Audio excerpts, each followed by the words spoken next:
Donc la question 25, par application de la deuxième loi de Newton, c'est-à-dire le principe fondamental de la dynamique au point M, un mouvement par rapport au repère fixe cartésien d'origine O, donc qu'on suppose qu'il est galiléen, et en projetant l'équation vectorielle obtenue dans la base de Frenet, c'est-à-dire c'est le repère qui tourne, déterminer la force de réaction F piste le mobile. De la piste sur le mobile en M et on déduire celle en B. La valeur de cette force de réaction en B vaut.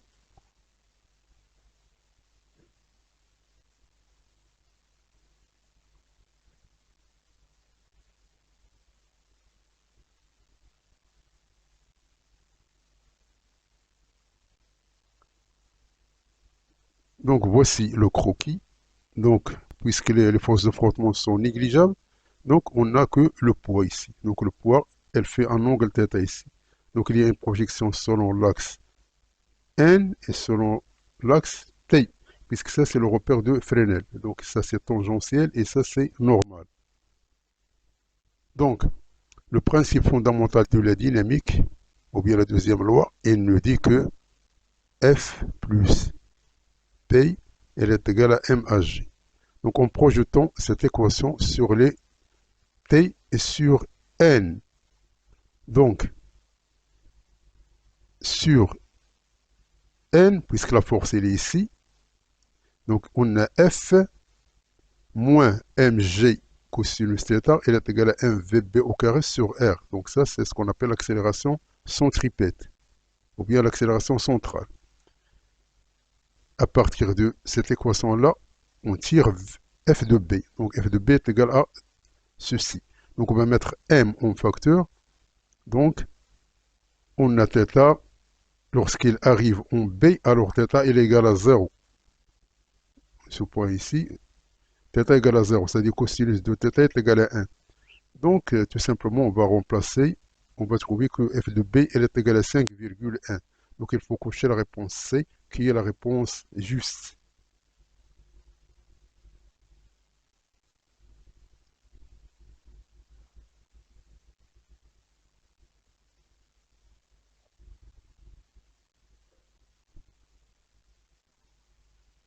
Donc, la portion BC est rectiligne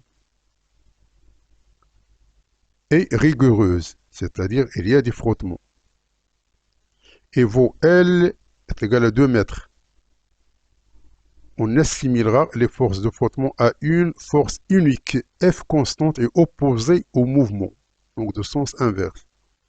Donc la question 26, sachant que la vitesse en C, V de C est égale à 2 mètres par seconde, donc la valeur de la force de frottement sur la portion BC. Donc on veut la force de frottement sur la portion BC. On connaît la vitesse en B, on connaît la vitesse en C.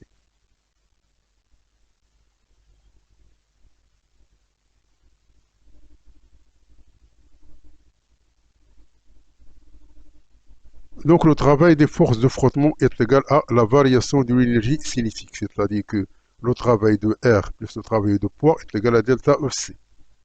Donc le travail de R, c'est tout simplement c'est le travail de la force F plus le travail de la force N, car R ici, il subdivise en deux forces.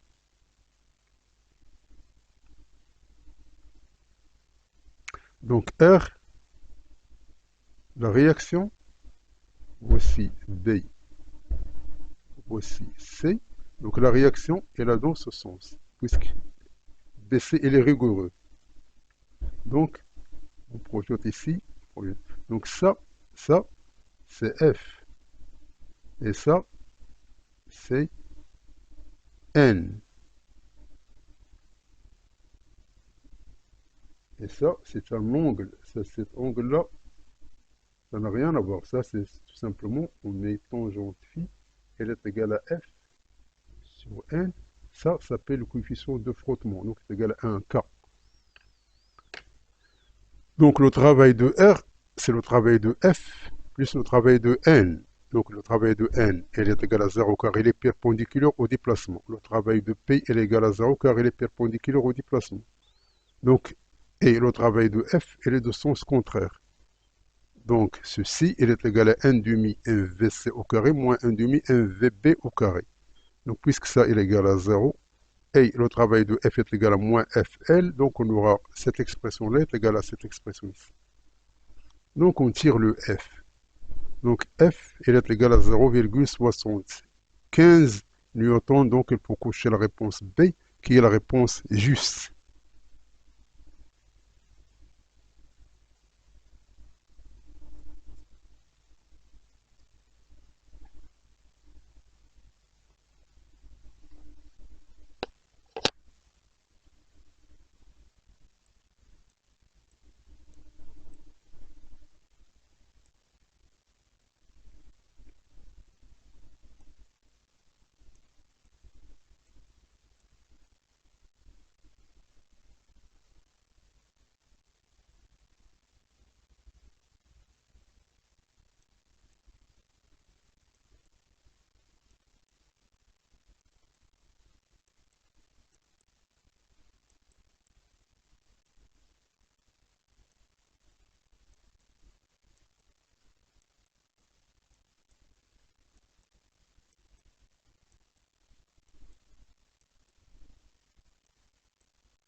L'exercice 3. Un biologiste veut mesurer le diamètre d'un fil d'araignée.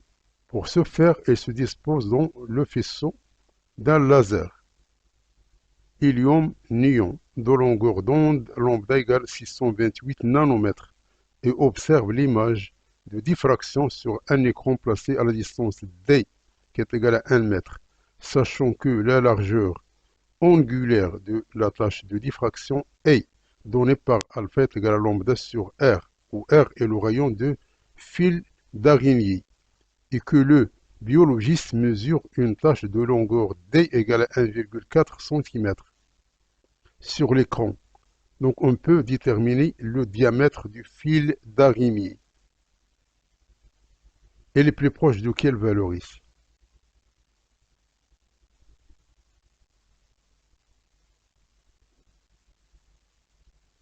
Donc le diamètre ici, c'est la fente. C'est la fente de la diffraction. Donc c'est la fente de diffraction ici.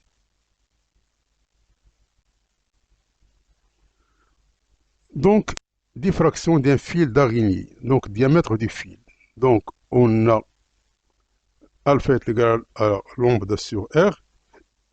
Et on a ici, ça c'est alpha. Donc qui est égal à 2R. Donc ça c'est 2R. Puisque ça c'est le fil d'araignée. Donc ça c'est R, ça c'est R. Donc ça c'est 2R. Donc l'ouverture c'est alpha. Donc alpha c'est alpha sur 2, alpha sur 2. Donc tangente de alpha sur 2. Elle est égale à D sur 2 sur D. Car ici la tâche elle a pour largeur D. Donc cette partie-là, ça c'est D sur 2. Donc on aura donc tangente de alpha sur 2 est égal à D sur 2 sur D. Et tangente de alpha, puisqu'il est très petit, donc est égal à alpha sur 2. Donc ici, on a R, elle est égale à lambda sur alpha. Donc R, elle est égale à lambda sur alpha. Et alpha, elle est égale à D sur grand D. Donc on remplace ici. Donc on aura donc R, elle est égale à cette valeur ici. Donc ceci, elle est égale à peu près à 0,05 mm. Donc le diamètre, c'est 2 qui est multiplié 0,05, c'est-à-dire 0,1 mm. Donc ici, le diamètre. Donc le diamètre, elle est égale à 0,1, c'est-à-dire il faut cocher la réponse C, qui est la réponse juste.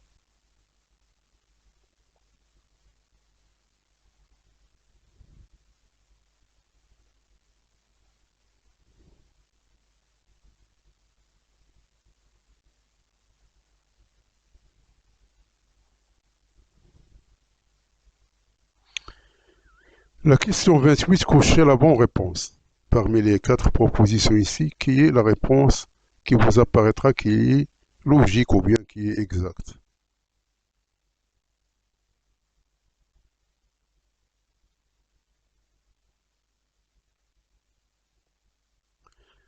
Donc, réponse aux affirmations. Donc, A. Les ondes lumineuses se propagent dans le vide, mais pas les ondes sonores. La diffraction et les interférences montrent la nature ondulatoire de la lumière. La fréquence ne dépend pas du milieu. La longueur d'onde dépend du milieu. La longueur d'onde des ondes lumineuses dépend du milieu. Donc, d'après ce qui est proposé, seul D qui répond à la question. En effet, on a le N, c'est-à-dire l'indice, elle est égale à C0 sur V, C0 sur V. C'est-à-dire V est égal à lambda sur T. Donc N elle est égale à C0 sur lambda F, puisque 1 sur T est égal à F. Donc la longueur d'onde des ondes lumineuses dépend du milieu. Donc on voit que la longueur d'onde ici, lambda, elle dépend du milieu, c'est-à-dire elle dépend de N, puisque C0, ça c'est constante. Et ça, puisque c'est une radiation, donc c'est une onde lumineuse, donc on connaît le F. Donc lambda, elle dépend de N. Donc il faut coucher la réponse D, qui est la réponse juste.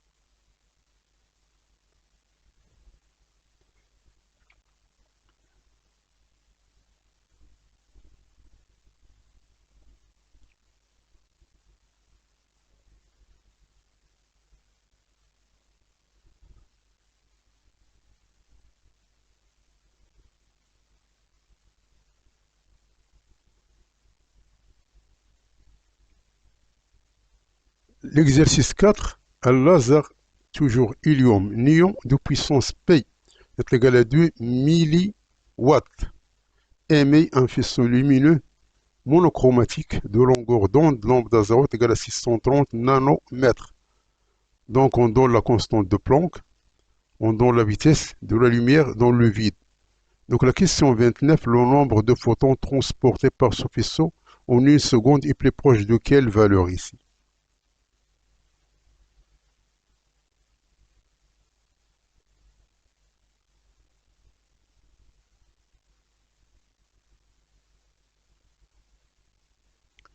Donc, le nombre de photons transportés par le faisceau, on a P, la puissance, elle est égale à NH nu. Et nu, il est égal à C0 sur lambda. H, c'est la constante du Planck. Donc, le N, il est égal à P qui multiplie lambda sur H, C0. Donc, tout calcul fait nous donne 6,344 10 à la puissance 15. C'est-à-dire, il est égal à 6, 10 à la puissance 6 qui multiplie 10 à la puissance 9. Et ça, c'est milliards. Et ça, 6 millions. Donc ça est égal à 6 millions de milliards par seconde. Donc il faut cocher la réponse B qui est la réponse juste.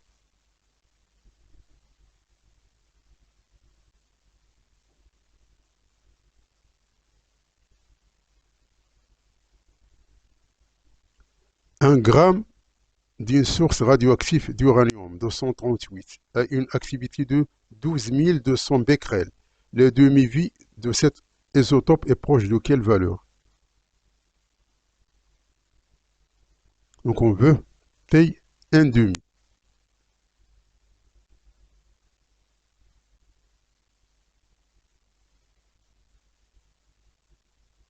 Donc on a le nombre de noyaux, c'est la masse sur la masse molaire qui multiplie le nombre d'Avogadro. On va la multiplier par lambda.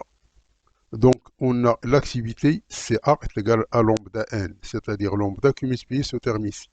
Et lambda, elle est égale à ln de 2 sur t1 demi. Donc, on va remplacer lambda et n par leur valeur, on va trouver que A elle est égale à cette expression ici. Donc on chasse le T1,5. Donc T1,5 est égal à cette expression-là sur A. Donc on a tous les valeurs ici. Donc tout calcul fait, on nous donne 0,04610 à la puissance 9 années. Donc ceci, il est à peu près est égal à, puisque ça c'est à peu près négligeable, donc est égal à 10 à la puissance 9 années, c'est-à-dire est égal à 1 milliard d'années. Donc il faut cocher la réponse D, qui est la réponse juste.